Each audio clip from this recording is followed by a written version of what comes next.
So hi class 11 students, welcome to my channel. I am Simran Sahani और आज मैं तुम्हें पढ़ाने वाली हूँ the summer of beautiful white horse के सबसे इंपॉर्टेंट क्वेश्चन। चैप्टर पढ़े या नहीं अभी तक? अगर चैप्टर नहीं पढ़े तो एक वीडियो लगाइए डिस्क्रिप्शन में, से चैप्टर पढ़ लेना बाद में। बट अभी अगर आपका हफीली है या आपका फाइनल एग्जाम है या प्री फाइनल्स अगर आपके हैं एंड यू वांट कि इस चैप्टर के कैसे क्वेश्चन पेपर में आ सकते हैं, वो सब मैं आपको एक ही वीडियो में कराने वाली हूँ। एंड ये जो क्वेश्चन आंसर्स है इनका प्रॉपर पीडीएफ आपको मिल जाएगा जिससे आप बाद में इन्हें लर्न कर पाओ थरोली। ठीक है, अब इस बार समझ लो। वो लिंक सारे के मैंने पीडीएफ भी आपको डिस्क्रिप्शन बॉक्स में से मिल जाएगा। मेरी इंस्टाग्राम आईडी जो है वहां पे मैं आपको सारे के सारे ये जितने भी क्वेश्चंस मैं आपको पढ़ा रही हूँ वो आपको प्रोवाइड कर दूंगी। ये वो क्वेश्चंस है जो शायद आपको क्वेश्चन बैंक सर्च करके खरीदने जाओगे उसमें जो आपको मिलने वाले उससे भी बेहतर क्वेश्चंस मैं आपको यहीं पे पढ़ा रही हूँ। गाइस पढ़ो इन्हें एंड अपने इंग्लिश के अंदर जो है 100 on 100 सिक्योर कर लो।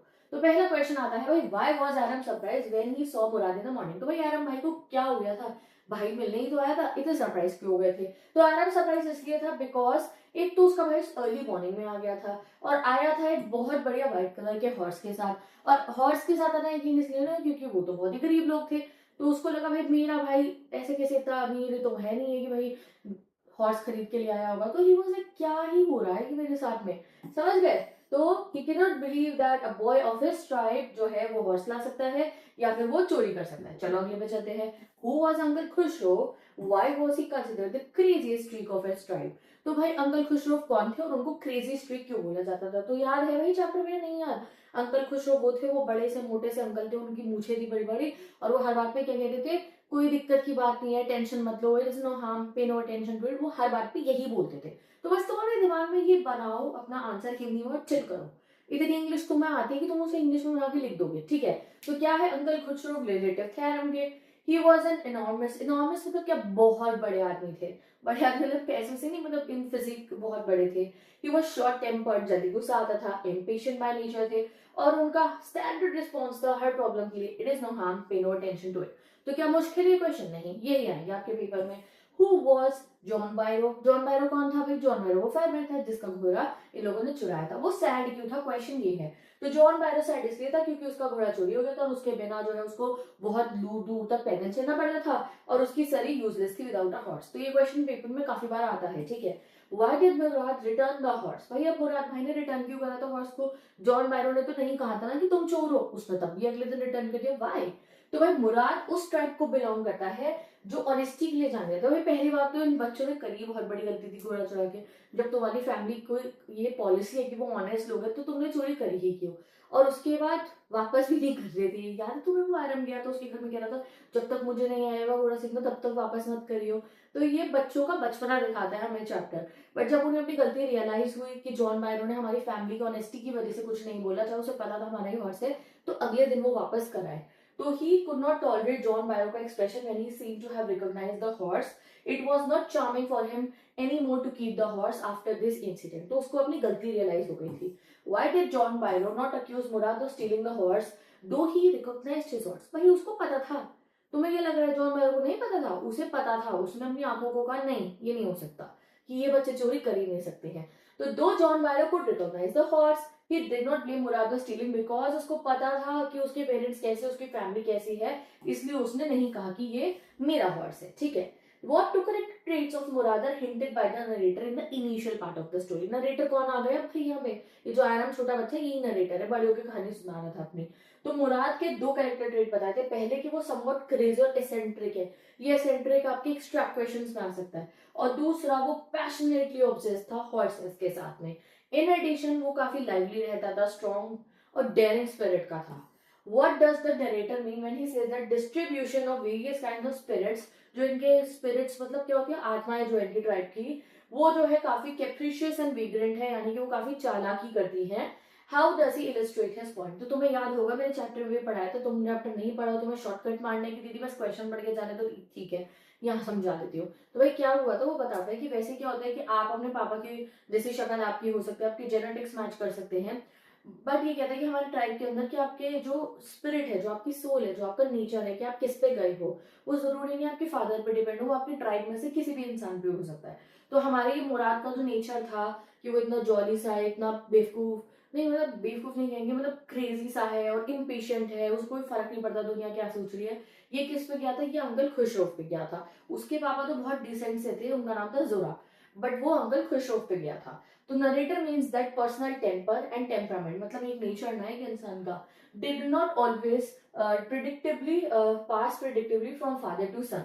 पास प्रिडिक्टिवली, ये इंग्लिश में लर्न कर लो, इसी ये क्वेश्चन इंपॉर्टेंट है। इसे इंग्लिश में कैसे बनाओगे तुम, इसकी नॉर्मल वे नहीं बना पाओगे। तो वो कहता है कि टेम्परामेंट और पर्सनल टेम्पर जो है प्रिडिक्टिवली पास नहीं करता है फादर टू सन में, उनकी ट्राइब में।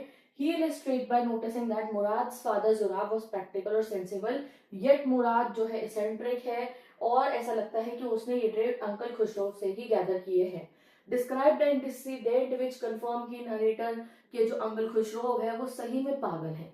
तो याद है उनका बेटा एक बार चिल्लाते हुए आया था, पापा घर में आग लगी, और वो कह रहे कोई बात नहीं, वही इंसिडेंट बताना है। तो when Khushro was having mustache trim at the barber's, his son Arak ran in to say that house was on fire. Khusro ने उन्हें कहा it is no harm, pay no attention to it, and उन्होंने उस alarm को जो है dismiss कर दिया। इससे क्या दिखाई पड़ता है कि वो जो है कोई एप्रोप्रिएट कंसर्न नहीं है उनमें, कंफर्म करता है कि वो इसेंट्रिक हैं एंड अनबैलेंस बिहेवियर है। तो ये तुम्हारा होमवर्क है, जरा इसेंट्रिक का मीनिंग सर्च करके बताना एक्चुअली में क्या होता है। चलो आगे बढ़ते हैं। व्हाट डिड एरम फील अबाउट मुराद का टेम्परामेंट? तो मुराद के टेम्परामेंट के बारे में वो क्या सोचता है कि वो क्रेजी है, इसेंट्रिक है, और ये फीचर्स उसे कैसे मिले हैं? ये फीचर्स उसे उसके अंकल खुशरो से मिले। याद आ गया? तो according to Aram Mourad crazy streak है। This made him natural descendant of uncle Khosrove who had a crazy nature. Aram believed that his quality was common in their tribe and did not always pass from father to son. The people of the tribe had always been predictable and free-spirited. ठीक है, तो जो इनकी, चलो what happened when Aram tried to ride the horse? जब Aram कोशिश करता है कि वो घोड़े पे बैठे तो या तो घोड़े ने गिरा दिया था उसको। तो when Aram kick the horse it suddenly reared up, snorted, उस वो जो है रेयर अप करा, मतलब दोनों आगे के पैर उसने खड़े कर लिए अपने, एंड वो भागने लगा। It race towards the vineyards and jumped over the vines, and उस बीच में हमारा एरम गिर गया था। After crossing several vines Aram fell off the horse but horse kept running. तो वो गिरा दिया उसने एरम को और खुद वो हॉर्स भाग गया। नाउ अगला question, what was the problem children face after getting the horse back? अब जब मुराद उसे ढूंढ कर लाया था तो क्या प्रॉब्लम हुई थी? तो भाई प्रॉब्लम ये थी कि अब सुबह हो गई थी, अब लोग देख लेते कि ये बच्चे घोड़े पे घूम रहे हैं, इनकी तो घर वाले खरीद नहीं सकते, ये तो चोरी का पता चल जाता। तो ये उसको छुपाने के लिए जाते हैं। अब वो उसे कहाँ छुपाते हैं? वो उसे एक बांध पे छुपा देते हैं। तो after Aram fell off, Mourad took about half an hour to find the horse and bring it back. Their next problem was to find a safe place to hide the horse before people wake up. आ गया याद? ठीक है, चलो आगे पढ़ते हैं। Where did the boys hide the horse for the night? कहाँ छुपाया था उन्होंने? तो the of a deserted vineyard. Deserted मतलब जो अब बेकार पड़ा हुआ वाइन यार्ड है, ग्रेप्स का यार्ड, ठीक है। That had once belong to farmer name Fetvajian. The barn had oats and dry अल्फा अल्फा, यानी कि खाने की चीज़ें पड़ी हैं जो हॉर्स खा सकता है। Who was John Byro? What concern did he express at Aram's house? तो याद है जॉन बायरो एक फार्मर है, उसका अपना हॉर्स था और उसकी सरी मतलब जो घोड़ा गाड़ी होती है वो यूजलेस थी क्योंकि उसका हॉर्स 1 महीने से चोरी हो चुका था।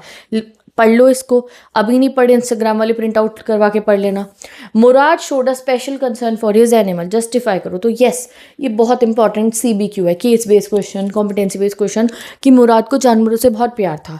तो मुराद लव करता था और केयर करता था हर जानवर की।